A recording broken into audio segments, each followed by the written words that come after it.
আমার চ্যানেলে তোমাদের সকলকে স্বাগত। আজ আমরা ক্লাস 6-এর রায় মার্টিন প্রশ্নবিচিত্রা থেকে ভূগোলের তৃতীয় পর্যায়ক্রমিক মূল্যায়নের তৃতীয় স্কুল সলভ করব।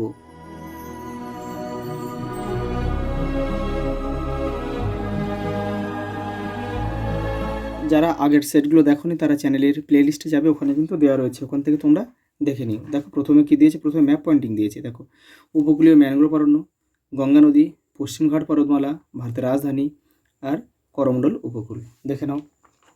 এই দেখো, এই যে ভারতের যে ম্যাপটা রয়েছে, এখানে তোমরা প্রথমে উপরে নাম, রোল, সেকশনটা লিখবে ভালোভাবে, তারপরে ভিতরটা কিন্তু পেন্সিলে করবে। আমি তোমাদের ভিডিওটা পরিষ্কারভাবে বোঝানোর জন্য কিন্তু পেন দিয়ে করলাম। দেখো প্রথমে দিয়েছে উপকূলীয় সমভূমি অঞ্চল, এই যে উপকূলীয় ম্যানগ্রোভ অরণ্য। এই উপকূলীয় ম্যানগ্রোভ অরণ্য বলতে কিন্তু এই সুন্দরবন আর বাংলাদেশের এই অংশটা বোঝায়, এইটা।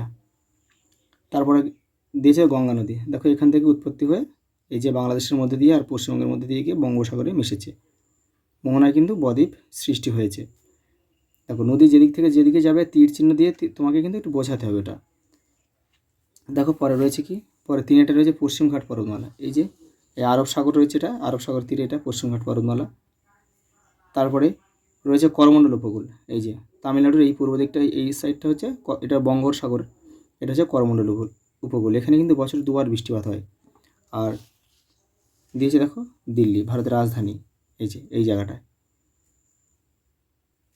দেখো প্রথম প্রশ্ন, পৃথিবীর কক্ষ ও কক্ষতলের সঙ্গে যে কোণ করে থাকে সেটা হচ্ছে 66.5 ডিগ্রি।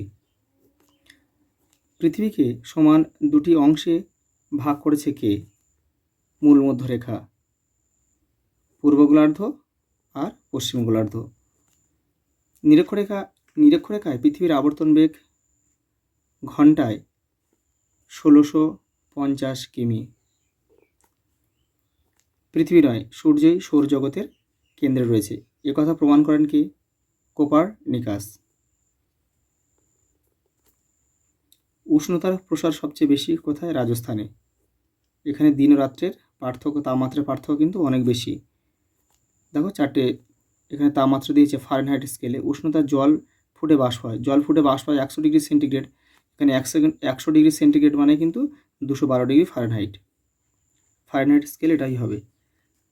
শব্দের তীব্রতা মাপার যন্ত্রের নাম কি? দেখো যন্ত্র বলেছে, যন্ত্র মানে কিন্তু ডেসিবেল মিটার লিখতে হবে, আর একক বললে তখন তোমরা লিখবে ডেসিবেল। তাজমহলের পাথরের ক্ষয়রোধের জন্য দায়ী হচ্ছে অ্যাসিড বৃষ্টি। এই যে অপশান ডি আমাদের সঠিক উত্তর।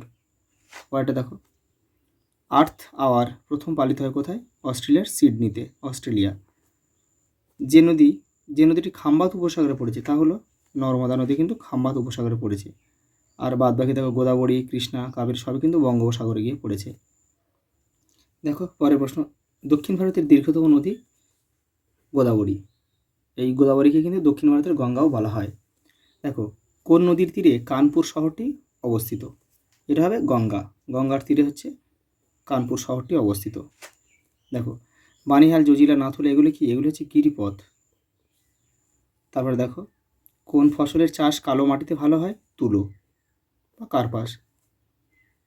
ভূমিরূপ, নদ নদী, স্বাভাবিক উদ্ভিদ ইত্যাদি যে মানচিত্রে দেখানো হয় তাকে কি বলা হয়? প্রাকৃতিক মানচিত্র। সোনালী তন্তু কাকে বলা হয়? পাট। দেখো চারটে রাজ্যের নাম দিয়েছে, পশ্চিমবঙ্গ, হিমাচল প্রদেশ, ঝাড়খণ্ড, উড়িষ্যা। রাজ্যের সাঁওতাল সম্প্রদায় দেখা যায় না, এটা হবে হিমাচলে দেখা যায় না। আর বাদ বাকি তিনটেতে কিন্তু দেখা যায়। বন্য প্রাণী সংরক্ষণ আইন চালু হয় 1972 সালে। দেখো পরে একটা শূন্যস্থান দিয়েছে। দেখো মালাবার উপকূলের উপহ্রদগুলিকে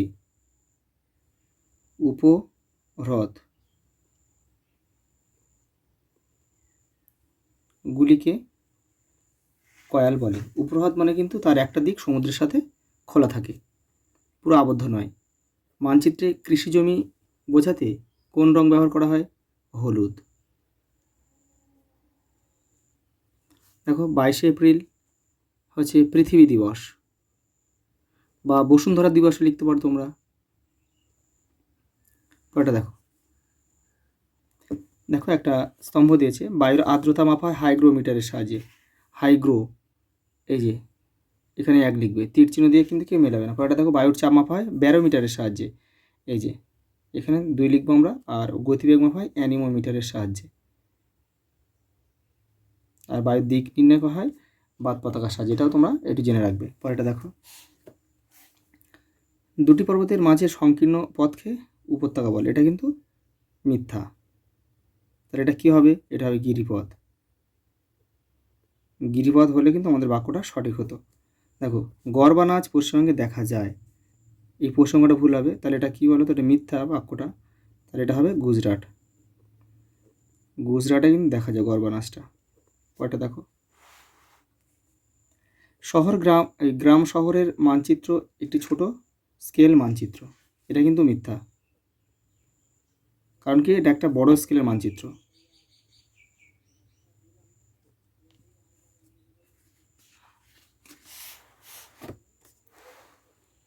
পরেরটা দেখো, পৃথিবীর একটি ছোট মডেল বা প্রতিরূপকে কী বলা হয়? গ্লোব। পরেরটা দেখো, অন্ধ্রপ্রদেশের প্রধান ভাষা কি?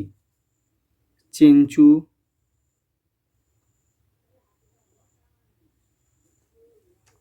বা তেলেগু তোমরা লিখতে পারো। নিরক্ষরেখায় বা সর্বনিম্ন অক্ষাংশের মান কত? 0 ডিগ্রি। পরেরটা দেখো, সূর্যাস্তের পরবর্তীকালীন সময়ের ক্ষীণ আলো কী নামে পরিচিত? এটা হবে গোধূলি।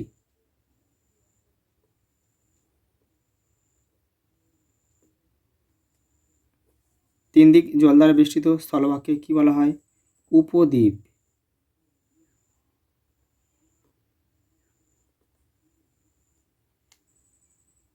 দেখো পরের প্রশ্ন, বায়ু দূষণের 2টি কারণ লিখতে হবে। দেখো 63 নম্বর পেজে তোমাদের যে ছবি রয়েছে, দেখো এখান থেকে তোমরা করবে। দেখো এখানে অনেকগুলো কারণ রয়েছে। দেখো অগ্নুৎপাত, এখানে দেখো দেখো এখানে হচ্ছে তোমার বোমা বিস্ফোরণ রয়েছে, গাড়ি ঘোড়ার আওয়াজ রয়েছে। দেখো এখানে এরোপ্লেনে রয়েছে, হেলিকপ্টার রয়েছে, বাজি ফাটানো রয়েছে। এগুলো সব কিন্তু বায়ু দূষণের কারণ, এই শব্দ দূষণের কারণ। পরের প্রশ্ন দেখো, উপকূল অঞ্চলে দেখা যায়, উপকূল অঞ্চল দেখা যায় ভারতের এমন 4টি রাজ্যের নাম। পশ্চিমবঙ্গ,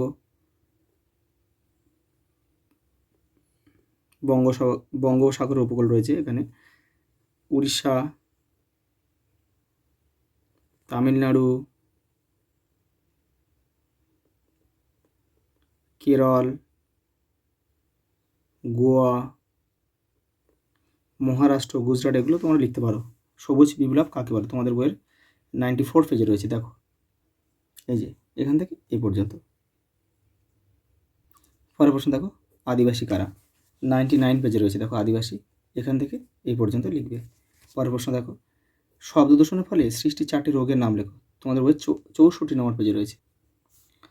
উচ্চ রক্তচাপ, অনিদ্রা, হৃৎপিণ্ডের রোগ, চোখের রোগ, পেশির উত্তেজনা, স্নায়ুর দুর্বলতা, হজমের সমস্যা, পাকস্থলীর রোগ প্রভৃতি। পরের প্রশ্ন দেখো, ভারতের কয়েকটি বিশ্ব সাংস্কৃতিক ঐতিহ্যপূর্ণ স্থানের নাম লেখো। দেখো 68 নম্বর পেজে রয়েছে। দেখো এই যে এইগুলো তোমরা লিখবে। যেমন দিল্লির হুমায়ুন সমাধি রয়েছে, আগ্রা তাজমহল রয়েছে, খাজুরাহো, অজন্তার ইলোরার গুহা রয়েছে, কোনারকের সূর্য মন্দির রয়েছে। এবারে দেখো সুন্দরবন জাতীয় বনাঞ্চল বা সুন্দরবন জাতীয় বনাঞ্চল, নন্দা দেবী শৃঙ্গ, কাজিরাঙ্গা অভয়ারণ্য। এগুলো তোমরা লিখতে পারো। দেখো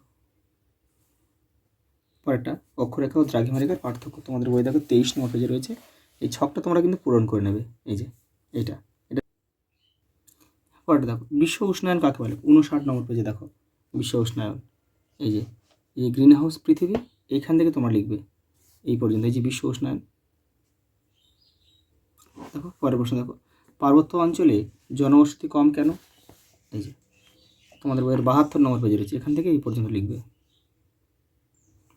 পরের প্রশ্ন দেখো, আন্তর্জাতিক তারিখরেখাকে বাঁকিয়ে টানার কারণ কি? দেখো তোমাদের এটা দেখো ছায়া প্রকাশনীর বই রয়েছে, এখান থেকে তোমরা এটা একটু লিখে নিও। এটা যাদের বই নেই একটু লিখে নিও, এখান থেকে এই পর্যন্ত।